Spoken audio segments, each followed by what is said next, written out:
Nous devons traverser les épreuves pour atteindre un but précis. La Bible illustre souvent cela. Dieu traite une vie et ne le laissera pas avant d'être parvenu au but prédéterminé.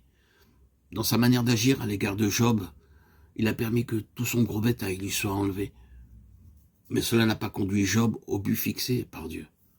Ensuite, ses troupeaux et ses bergers ont été consumés par le feu. Et Job n'est toujours pas parvenu au but. Même pas lorsqu'il a perdu ses fils et ses filles.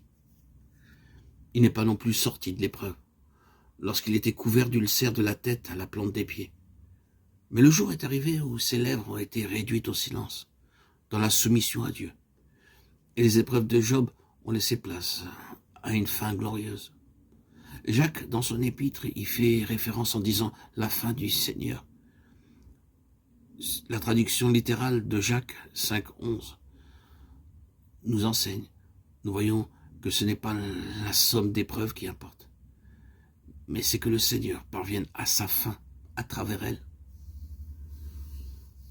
Nous devons garder cette pensée bien précieusement dans nos cœurs. Nous ne passons pas par des épreuves sans nombre. Il peut y avoir beaucoup de temps perdu et des souffrances inutiles alors que Dieu veut parvenir à ses fins dans nos vies. Il est tout à fait possible, et cela est tragique, que tout ce que Dieu fait pour nous traiter ne permette pas de constituer un vase approprié à l'usage auquel il le destinait.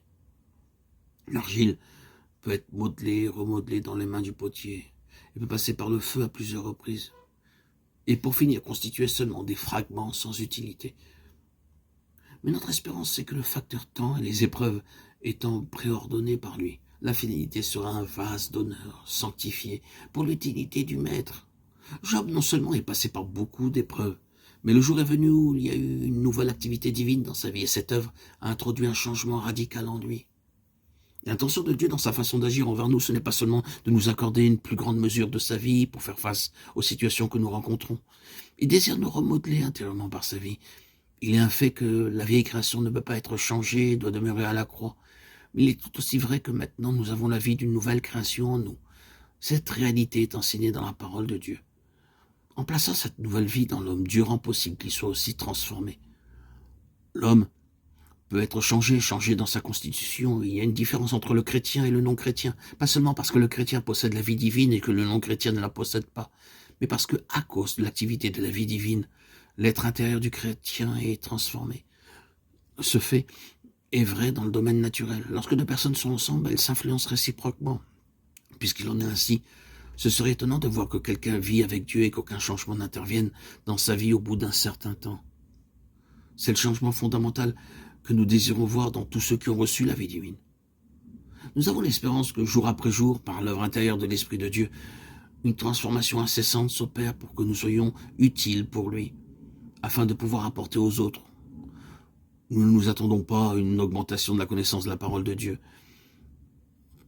Alors que nous avons considéré la vie de Paul, ne nous limitons pas à une connaissance objective, mais qu'à l'exemple de Paul, nous apprenions à suivre le Seigneur lui-même. C'est ainsi que nous pourrons le servir et servir les autres, en leur apportant sa parole.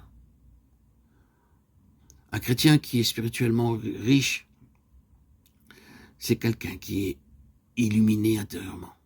C'est quelqu'un qui a l'esprit éclairé, éveillé. Il a les yeux bien ouverts.